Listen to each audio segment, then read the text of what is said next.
Yes, greetings everyone. The African teacher here. Thank you very much for tuning in.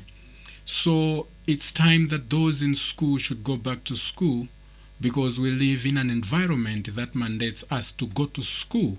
That is how it has been since almost 200 years ago. But personally, I have a problem with our education system.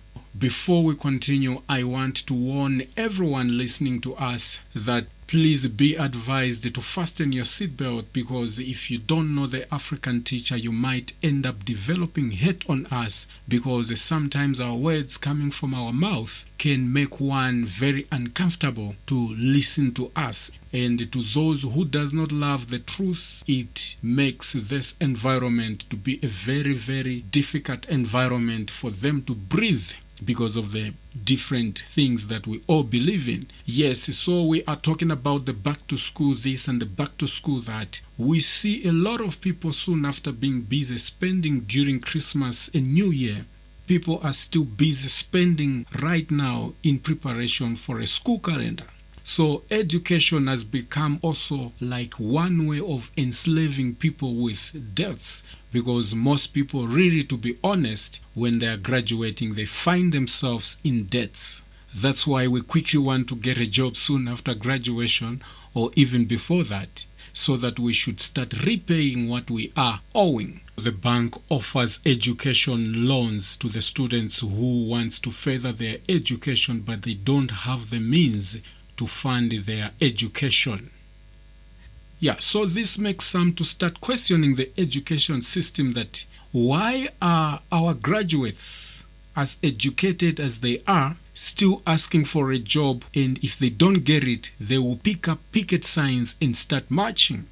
The world is experiencing highest levels of unemployment, but we still have hope in the education system that has proved to be producing non-productive men and women.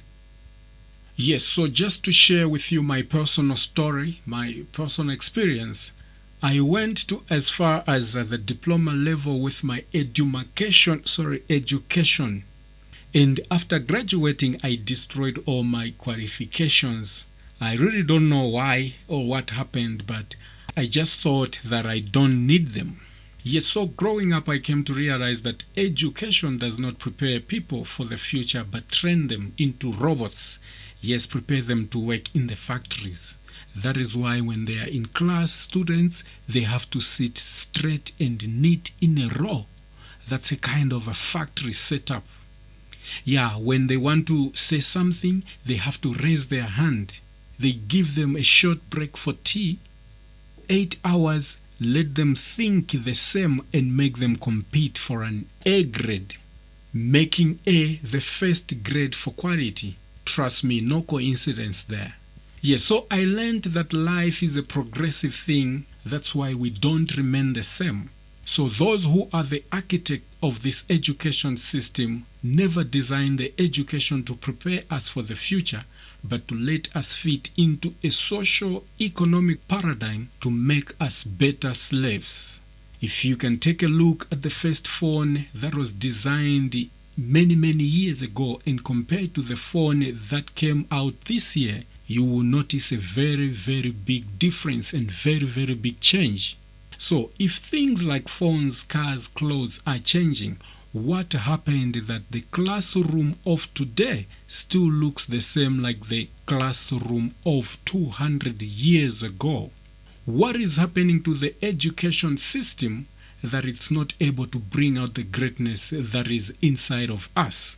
Yes, the African teacher right here on African Eyes, discussing the education system that we have right now. Yes, it seems like we have allowed our natural enemy to be the husbandman of our minds by letting him to give us his education that has ultimately made us non-productive. With all of the education that we have in the black community, we are still waiting for him to create jobs for us.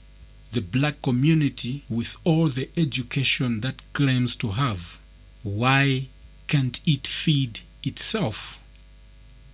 From what I know, education is supposed to be like water to the seed. There is no seed that after you put it in the right environment and give it water and sunshine, that will not burst forth and germinate to show the greatness that was in the seed. True education must captivate the person to bring out the greatness that is inside, so that it should better the person, the community, and the whole world. So instead of receiving education, we are receiving training. The enemy can train animals to do what humans can do, and we must never think that he can't train you to be who he wants you to be. Just like a hunting dog, the way they trained the hunting dogs. A hunter can take his dog to the bush for hunting. The dog will see an animal, run after it, catch the animal, and then submit it to the hunter as hungry as it can be. Why? This is how it was trained. So the hunter will prepare the meat, sit on the dining table, and the dog will be waving its tail outside the kitchen door, waiting for the master to eat the best part of the meat and throw the bones at the dog.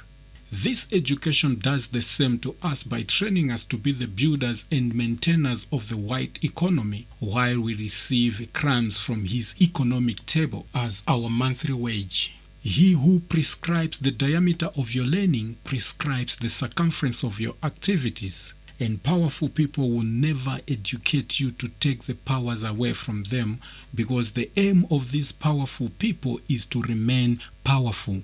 White education will never make you succeed. A people who has never treated us right can never teach us what is right.